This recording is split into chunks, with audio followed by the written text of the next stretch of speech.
My guest today is Pam Baker.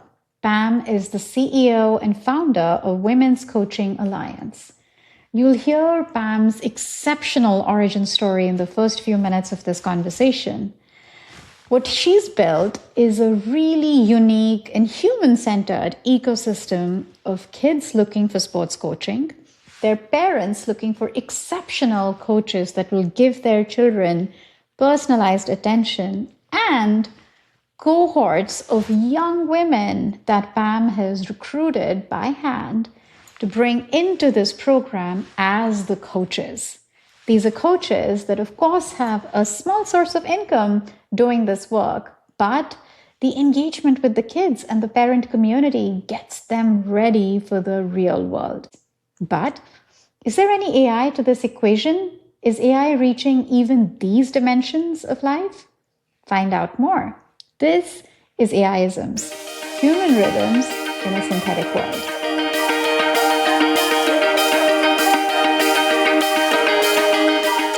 Pam, I'm so excited to have you on this show. We've been talking about this very important conversation for weeks now, and I'm glad we are here together. I'm so glad to join you. Thanks for the invitation. Absolutely. Pam, I'm going to get right to it. So you've built an organization around the belief that coaching is leadership development in its purest form. Couldn't agree more. And you watched hundreds of young women come through the Women's Coaching Alliance program. And I see your little poster in the back. Tell us the origin story of how you thought about the program and how it came about and what's kept you in it. Yeah, so the legacy was really my husband, who was an athlete. He was a great coach. He loved coaching our twin daughters. And every season, as he would coach them, regardless of sport, he would try to get more women into coaching with him. And he would come up short every season. So he would always ask this question: where are all the women coaches? And he passed away early in COVID. And there was this sort of lingering question of what do we do to keep his memory alive? Mm-hmm. And he was so frustrated by his inability to answer this question over time that I thought, well, it's one that I want to try to understand. So my background was in the corporate world. Yeah. So I didn't have experience in sports or coaching. And so I went around and I talked to everybody I could find and said, what makes a great coach? And what was really interesting to me was that the way they responded was how I would have responded if you asked me what makes a great leader. Mm-hmm. And that was sort of the aha of, oh, great coaching is great leadership. And then we talked to lots of groups of women, moms and retirees and young women who'd played sports. And the moms and retirees had very full plates. Yeah. And the young women who played sports were really intrigued by this idea of coaching kids. And, sports had done something powerful for them. They wanted to give something back. Many of them hadn't had many or any female coaches. And so when I asked them, what will get in the way to a person, all of them said, I don't want to deal with the difficult parents. Yeah. And I thought, having been a mom who sat in lots of stands watching my kids play, I thought I can relate to that. Yeah. And then a few days later, it occurred to me that the skill needed to deal with difficult parents is the same skill that you and I have learned in the corporate world of navigating difficult relationships with peers and bosses and vendors and direct reports and colleagues and you name it. And so then the opportunity became, if great coaching is great leadership, could we then use coaching as a way for young women to develop leadership skills before they head out into their careers? Because through coaching, they're learning communication and decision-making and resilience and navigating conflict and adaptability, all the kinds of things that I think you and I have used every day in our corporate experience. So that was really the idea. We started our first season 3.5 years ago and did not know if it would work, like many startup ideas, and said, let's give it a go and see what happens. And what happened was those 18 young women who raised their hands to be our pioneers for our very first season came back the next season. They brought friends, and then it's continued to grow from there. I don't think that I knew this whole story end to end, Pam. I have to tell you that. That's my first response as I'm listening to you talk. We talked about bits and pieces of it, but just listening to it end to end, I think I got goosebumps 3 times. One, when you shared about your husband and your choice and decision to walk away from your corporate job and keep his legacy alive. That is so exceptionally beautiful. That's stories like that make world a more beautiful place. So kudos. But then also looking at this whole ecosystem of parents and kids and leadership and getting them ready for the future.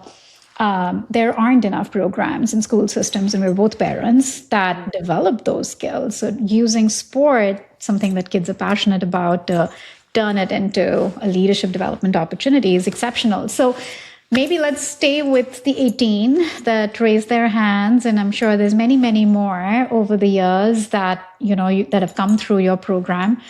Pam, what's a pattern that emerges in like the key leadership traits that you've seen develop in these young women? Yeah, well, I want to start a step earlier and say that none of these young women think they are qualified or going to be Oh, good enough to coach. And so when we start, actually reach out to the parents around these young women and say, encourage her to step in because she won't raise her hand on her own. She needs that nudge. And it's, again, very akin to what we see in the corporate world. yeah. We see women needing to, have done 97% of the job before we're even willing to raise our hands and apply for the next level. But I think as they go through a season, they develop some confidence in Yeah. themselves. Yeah. They learn how to communicate in front of a group of people. That first practice where they're meeting parents and kids and suddenly realizing that everybody is counting on them, they realize they need to step up. They Yeah. need to figure it out. Now, we give them lots of materials and content, but I'm guessing you have been there as well, where you have all of the material and you've only absorbed part of it. And then suddenly you realize, oh, wow, I really need to apply this. Yeah. That happens. They're adaptable. They learn problem solving. Oh, shoot, there's a yoga class where my practice was supposed to be held. How do I do this differently? They learn to navigate difficult conversations where a referee says one thing and they believe something different, or a parent has one set of expectations and might be trying to sort of nudge their way in on the sidelines. And they have to have an appropriate conversation where they're saying, thank you, and I have this, and I'd love to hear you cheer from the sidelines. And it's influencing without authority. It's all sorts of the key leadership skills that we see in an office, in a boardroom. They develop them over the course of the season, and it's really cool to watch. And I will say, it's not as though it all goes perfectly. And Oh I no, often say no. that is a feature, not a bug. Yeah. It's much like leadership. There will be Love things that that. they screw up, Yeah. and that's part of the point, because when they do, they learn how to do it Yeah. differently. They know it didn't feel good. That's Yeah. not how I wanted it to Yeah. go. And then they themselves course correct with their co-coach and their mentor. And it's super powerful because that's when the insight, that's when the knowledge really sticks. So, in terms of structure, there is a co coach and a mentor, and then all of them together as a community. Is that Yeah, roughly? so a young woman comes in, she applies, she gets interviewed, and then when she gets through that, we pair her with a co-coach. So she's coaching in a team of 2. They go to a leadership academy where they get trained. They have an adult mentor who they meet with weekly, and they are the head coaches on the team. They are not the assistant coaches. They are the head coaches running all of the practices, telling parents where to be, what the expectations are, when games change, when practices Yeah. change, when somebody's going to be out of town, redoing the schedule. All of that is on the plate of these young women. That is amazing. I have to tell you, Pam, in my 40s, the first thought that crossed my mind as I listening to you, putting myself in their shoes, I'm like, oh my God, it's so scary. So I feel like there is a little bit of that young coach in all of us wondering, you're fighting your imposter syndrome and you're fighting, can I do this? Can I really do this? So I love that you're taking that topic head on and scaling it the way that you are. Yeah, one of the things that we find, to your point about imposter syndrome, is part of the value is the community that they are part Yeah. of. They're not doing it on their own. They Yeah. are at this leadership Yeah. academy and they see, I'm not the only first Yeah. time coach. I'm not the only 16-year-old young woman who is doing this. We have the co-coach, so they have somebody to rely on, someone to commiserate with. The mentor is there to help them through those tricky situations. And one of the pieces that I didn't mention is all of our coaches get paid. And we do that because we want to ensure that young women learn the lesson of standing up for what they are worth and advocating for themselves once they head out into the work world. We think that's a really important lesson for Yeah. young women to learn now. And that, I believe, is how we'll shrink the gender wage gap over time. Beautifully said. Okay, I am going to make a very rough, hard pivot into the world of AI from all of Okay. this beautiful human conversation about young women and getting them ready for the future. But Pam, as I think about AI, it's sort of finding its way into every dimension almost of our lives, most dimensions of our lives.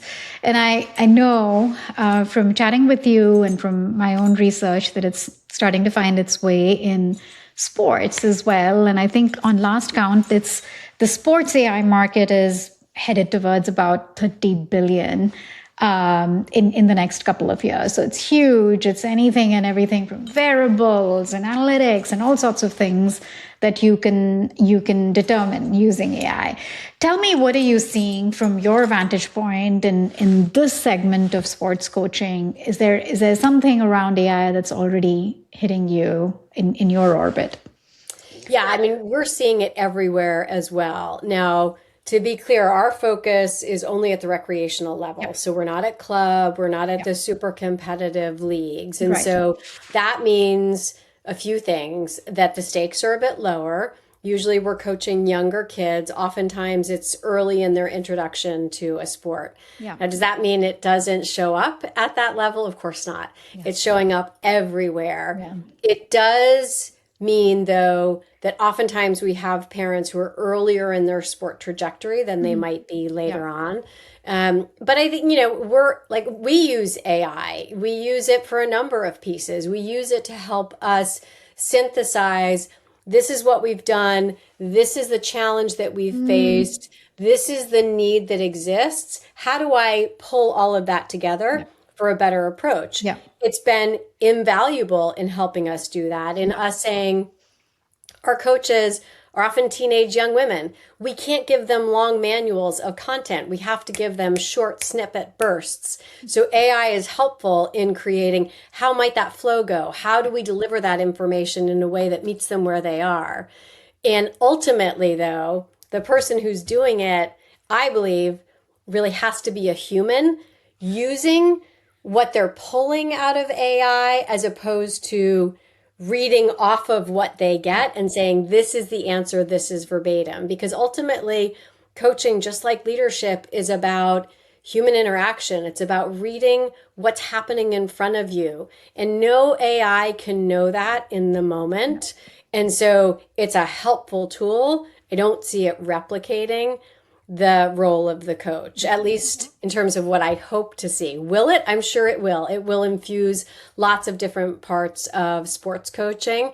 But, I will go back to something that I heard from my husband, actually via a friend of his after he passed away.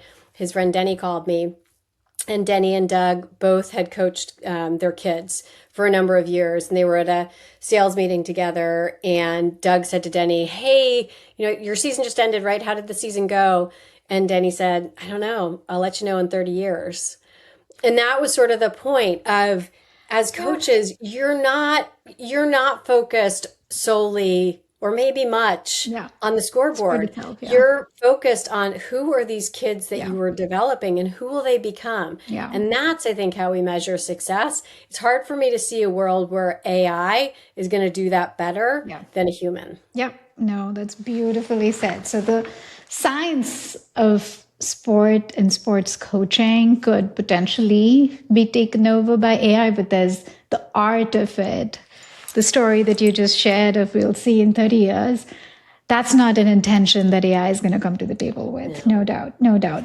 Tiny little story and potentially a distraction in this conversation. But my boys are, they're basketball players. They love it. Very similar, Pam. We have them in recreational leagues around the neighborhood. But at dinner, we often ask the kids, like, what was the best part of your day, or what was the best part of your week? And Dhruv, my 12-year-old, one of the days last season, he said, Coach Tony gave me a fist bump. And I'm like, oh my God. Like, that is so major.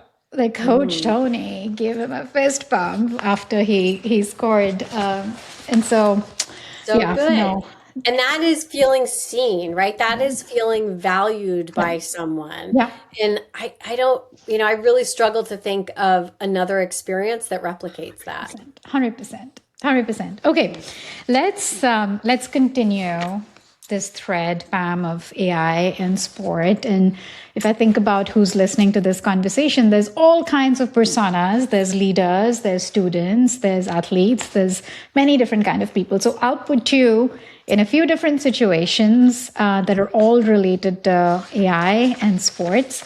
And I'll have you in the hot seat solving some cases with us, because your perspective is going to help many different people. Okay, so let's start with something very similar to what you've got with Women's Coaching Alliance. I am a coach with Women's Coaching Alliance. I'm 20 years old. I'm coaching a U10 girls soccer team. And I do have access to a lot of AI tools that I can use to build my practice plans, analyze game footage, suggest drills, and personalize coaching for the different players and their skill levels. I have friends that use AI, and the nudge from all of them is for me to consider it. I, however, feel like I'm reading a script and it's not me. What should I do? Do I need to jump on this bandwagon, or can I just stay the way I was with a notebook and a pen? Well, the place I would start is to say to that 20-year-old, kudos to you for noticing what's going on in your body. Yeah. Right? This doesn't feel like me. No. And I think that's such an important human experience that we tend to just rush by. Yeah. And so I would want to call that out and say, listen to that, because your body is telling you something important. Yeah. And I think, as with much of AI, it's not an either or. Yeah. It is, what is the problem that you are trying to solve by using AI? Yeah. So I will say, we give our coaches practice plans, and they are built on a very clear philosophy that kids will have fun and learn some skills over the course of the season. We thread positive youth development principles into all of our practice plans. And so the way that we build those is really thoughtful, and what you will get out of AI is likely not going to have that same intention behind it. Now, what I might say is, wow, I've got a player who's really struggling with X drill. Then I might go to AI and say, okay, great. How do I handle that particular challenge? Give me some ideas as to what I can do differently. And that's a place where I think AI can be super helpful. And then it's about meeting with that kid and saying, okay, let's try this, and watching them. And when you're reading off of a script, it's really hard to watch what's going on in front of you. It's hard to watch their eye contact and their body language and how the shoulders go. And as a coach, those are all pieces of what's going on in front of you that you have to attune to, which will tell you very quickly, is this approach working, or is this a total disaster? And do I need to take a different tack? So again, I think it can play a role, but it doesn't replicate the role of the coach. What I liked a lot about what you said, Pam, is separating the functionality from intent. Like, it can give you a functionality, but it absolutely cannot replace the intent with which you come in. That's one. And second, it produces based on what you ask for. but it can't listen and observe and see the shoulders and see the body language and give you feedback in real time. So, okay, it could be a part, but not replace some of the more human components. All right. I am a sports parent. I'm a basketball mom. Okay. And let's say my daughter is being coached by a WCA coach. I have two boys. My kids will be like, which daughter? What are we talking about? Hypotheticals. I just bought a shot tracker wearable for my daughter, and it's been eye-opening to see all of the data it's producing, and I've started sending some of that data to the WCA, to the Women's Coaching Alliance coach, to sort of say, this is what the data is telling us from the wearable, but they're not using any of the data. And so I just feel like I just need to take matters in my own hands and start coaching my kid with the data and information that I'm getting from the wearable. Should I continue to do that? Or how should I think of the mix of Women's Coaching Alliance coach and the data that my wearable is generating? Well, first I will say we also coach boys, so it could be a WCA coach that's Okay. coaching your son. I think this is one of those situations where you want to start with the end in mind. As the parent, what is your objective? Yeah. Is your objective for your daughter, your son, to get everything they can out of being part of this team? And so what does good look like? Because being part of a team is different than I want my child to make all of the shots and get the highest points on the board. I think the other piece is there's an assumption there that the coach isn't using any of this data. They may well be. Yeah.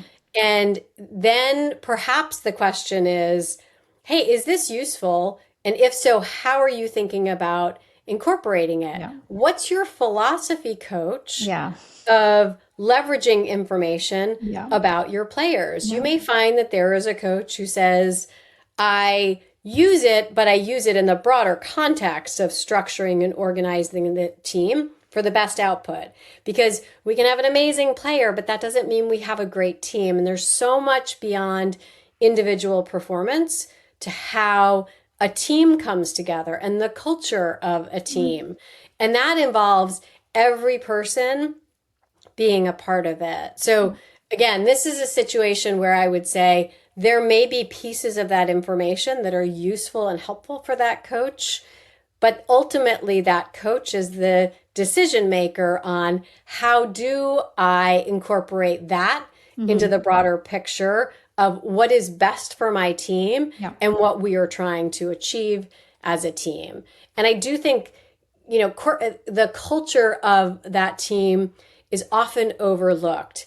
And we talk a lot about how frequently kids are dropping out of sport. When you have a great team culture, kids want to stay. Okay. Yeah. And it's not just about the points on the board or the awards won. Being part of a great culture is a very sticky prospect. Oh my gosh. Two things I'm extracting from there, Pam. One is the one that you just stated, just around culture, that the score is not everything. What's on the scoreboard is not, the end of it all, but it's what your child is benefiting from, just from the culture of the team, which cannot be replaced. So I think that is such an important dimension with how I'm seeing AI being used, that sometimes we go after a spot solution without understanding the ripple effect of AI and how it might impact culture. That's one. I think the other thing that you said right in the beginning of this answer is just how this parent might approach the coach to say, this is what I'm seeing. Is this helpful? And is it in alignment with your coaching philosophy? Another really interesting watch out, I think, from my vantage point, is people who discover a new functionality with AI are in such a big hurry to go cascade it everywhere that they don't realize sometimes that they're snatching someone else's agency. And I think that it's so critical to sort of say, look, this is my lane. This is their lane. I use AI, my choice, in my lane, but let me not take someone else's agency away just because I think I'm so cool. Yeah. It's such a good point, and it's one of the fundamentals Yeah. of how we train our coaches is starting with curiosity. Yeah. And I do think it's very easy for parents to come at the coaches and tell Yeah. without the curiosity of, hey, Yeah. how do you go about putting together practice plans? And I've put together some data that I think is really interesting about Yeah. my child. Yeah. Would that be useful for Yeah. you, as opposed to use this, change based on this, and tell? Yeah. Starting with curiosity can yield such a more interesting conversation that ends up in a very different space. 100%. 100%. Um, okay. Maybe let me take you off the field and into your old world of corporate America. Um, I am the decision maker for our company's coaching and mentoring programs. And right now, the program that we have is all to do with matching people. We have mentorships and reverse mentorships, and it's very human to human. But we recently put out an RFP, and I'm seeing a lot of AI based leadership coaching solutions that can be hyper personalized by individual.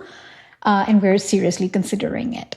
So, what is your advice for someone like me, where I'm going from a human to human coaching program to considering an AI program because it gives me more scale? Yeah.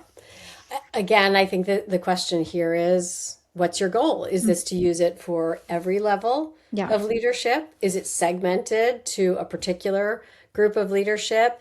Is it focused on a particular set of content that you would like to focus on?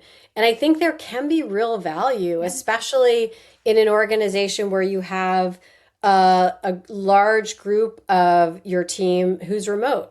It's going to be harder to do in-person mentoring, and certainly you can do remote mentoring, but that may be a place where for some of the group, for some of the time, that some AI mentoring is really valuable. It's It okay. fills in the gaps. Yeah. And I have gotten so much value from the mentors who have been in a room with me when I've been presenting and watched the Yeah. dynamics of everybody else in the room and said, you did not have them on your side. Yeah. You needed to hear that person made a comment and you didn't really fully address it and you Mm, lost them in the process. yeah. And that's the Such a stuff that beautiful AI can't example. do. Yeah. Again, it's the body It language, it's the sitting is. back, it's the side conversations and what that means in terms of the broader context. So again, I'm going to say I think it can play a role. I think particularly for early stage leaders, Yeah. but I also wouldn't want it to take the place of having a mentor interaction for 100%. all of those, because I'm going to guess you have had a similar experience, but I can plug something into AI and it is very sycophantic. Like whatever I say is absolutely wonderful Yeah. and brilliant Yeah. and so Yeah. creative and insightful. Yeah. And that's not the real world, No. because a human mentor is going to say, yeah, you can't Uh-uh. say that. That's not going to work. That might sound great in theory, but that will No. not Yeah. fly Yeah. here. Yeah. And that's the stuff that really, I think, at least today, only a human can bring to the table. And the experience of being pushed back on, being uncomfortable, not having the right answer, answering it in a way that went, that's really valuable Yeah. for, I think, the young adults who are coming up in the world, and 100%. quite frankly, for all of us to learn. Life isn't it's not easy and perfect and smooth at all times. Yeah. And part of succeeding is learning how to navigate that discomfort. And I would argue AI doesn't give us enough of that. No, no, very minimal constructive feedback. Yeah. 100% agree. So I think just two takeaways from what you just said, Pam. Again, I think it's the art and science. So AI could supplement, but not supersede human to human coaching and mentoring. And I think that this point around the physicality of a relationship between a mentor and a mentee, to see the cues, the body language, the tone, the style, the choice of words, that is so important that we need to hear some of that feedback and not have it watered down. So Yeah. perfect. There's so much data on how we as humans pick up our cues. And a small minority of it is what we say. It's how we say it. It's our tone. It's our body language. It's all of the other nonverbals that will be tough for AI to really make sense of and pick up. Or impossible, potentially, if it's nonverbal. Okay. All right. So you're off the hot seat. We're done with case solving. Pam, we've talked a lot about the coach's lens or the organizational lens that is supporting coaching. But maybe one summary question for you, for someone who's trying to learn, who is the recipient of coaching in a world where there's so much AI that always agrees with you, and limited options for human-to-human coaching. What's your advice to someone who is the recipient or could be the recipient of coaching and is learning? So somebody who's getting coaching from AI or who wants to get coached? Who wants to get coached in general, right? It could be leadership coaching, it could be sports coaching. Yeah. I'm in a learning experience. How should I think about the world of coaching to benefit from AI and non-AI? Well, I think part of it is asking. Yeah. Whether it's asking AI itself about how do I do this differently, or asking people for help, input, guidance. I mean, I think I have not met a person who has said no to, could you give me your advice? Yeah. Everybody loves to give advice. And some of it is helpful and some of it is not. And yet, if you reach out to folks and say, hey, I could really use your help on this question, be specific, be intentional about who you're going to and why you're going to that person, and be mindful of what you are asking for them. Don't, ask for a couple of hours when you can do it in 15 minutes. Yeah. But if you're in a situation where you're really looking for coaching and you're open to receiving it, I think that's the other piece, is if somebody's going to give you coaching or guidance, be open to receiving it as opposed to, no, I've already tried that. That won't work. Yeah. Or I don't buy that. Then, folks will generally shut down from there. But again, I think a thoughtful question about, hey, will you help me with this? I'm struggling with this. I'd love to get your advice on this. You've been in a situation like this before, and I'd love to learn from you. Yeah. Most people are very open to that kind of outreach. To sharing. Yeah, no, bring a beginner's mindset. Okay, maybe we close on a personal note, Pam. We've talked a little bit about both being parents, but tell us a little bit about your relationship with AI, especially when it comes to parenting. Oh, it's a really interesting question. I don't go to AI related to parenting. I haven't yet. My resources are my friends and colleagues, honestly. Yeah. I'm cautious about how much I put into AI that is personal. Yeah. Because to me, it's still really questionable what happens with that information. And I would be reluctant to put in any information that belies who I am, where I live, where my kids live, where their ages and what have you. So I really don't use AI when it comes to parenting. And again, I think a lot of it comes back to coaching. Yeah. And I take in a lot of information about parenting, but ultimately they're my kids. I know them better than anybody else does. So others can give me advice. Others have been in a similar place, but they haven't been in the same place with my kids and in my shoes. So I have to filter all of that through what I know about my own children and say, how do I want to use that information? Because there's no way that AI knows more about them and me and our relationship than I do. I couldn't agree more. And tell us, Pam, what is your steer or what is your guidance to them on how they use AI? Yeah. And actually, I want to go back and ask that question of you too about how you approach it with your own kids. I have talked to both of them about being thoughtful about how they use it and for what purpose. Now, obviously, it's really easy if you're doing a test to go to AI because it will have all the answers. And what I've said to them is, yeah, that's not really the process of learning. That's the process of memorizing something. And over time, there's going to be all this information is going to be public.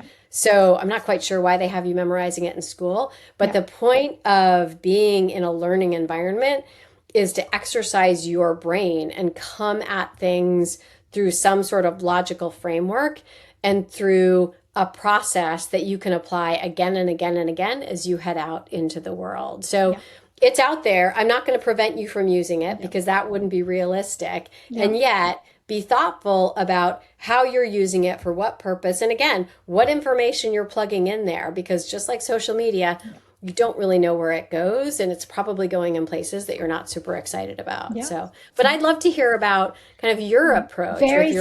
Very similar, Pam. We talk a lot about just data security and personal security and safety and not putting a whole bunch of your personal information in AI. That's certainly one. Two, I'm spiritual and I think a lot about the brain and neuroscience and things that you know that I geek out about. So often tell them that if you don't use your brain, those pathways will close. And so be careful what you're asking AI to do. And, without saying cognitive atrophy, I try to tell them in a very gentle way that you got to use it's a muscle. You got to use your brain to be able to continue thinking like so. And then the more interesting part, which connects back to your story, Pam, is, we often talk about what am I going to do now? Because people who are just entering college or just coming out of college are kind of wondering that what is AI going to automate and what it's not going to automate. And so, will our professions of choice be safe? And Dhruv, my 12-year-old, the story that I shared with you, he's like, I'm going to be a basketball player. AI can never take that away. So we talk a lot about professions, but it brings us right back to sport for both of them, which I find really fascinating, really, really fascinating. It's interesting. I was just having that conversation with somebody over the weekend. We were talking about sports and, will AI infuse it? Of course it will. It's infusing every part of our lives. And yet, the players on the court are not likely to be AI generated. And the ability to come together and unify of pulling for a certain player or a certain team, that is such a uniquely human experience. And it will be interesting to watch because so many industries will be impacted by it. But I suspect that we are in a overswinging of the pendulum right now, and at some point we're going to come back closer to the middle. It's going to settle back in. Well, we're going to wrap here, Pam, and I just want to, I love that you said you coach boys as well, and by the time mine are a little bit older, I hope you or someone like you thinks of a men's coaching alliance so that I can put both my boys in. It sounds like an exceptional program.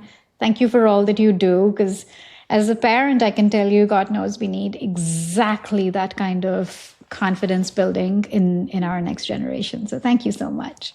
Well, thank you. Thanks for giving me the chance to share a bit about it and engage. I think it's such an important conversation that we need to be thinking a few steps ahead of. So I really appreciate you. That was Pam Baker. Two things stuck with me the most. One, this visual of a woman in her early 20s a soccer coach coaching her team on a Saturday morning, there is no better leadership development program than that. And second, AI can build your practice plans, but it's never going to be the person that believes in you even before you believe in yourself. This is AI-isms, human rhythms in a synthetic world. I'll see you next time.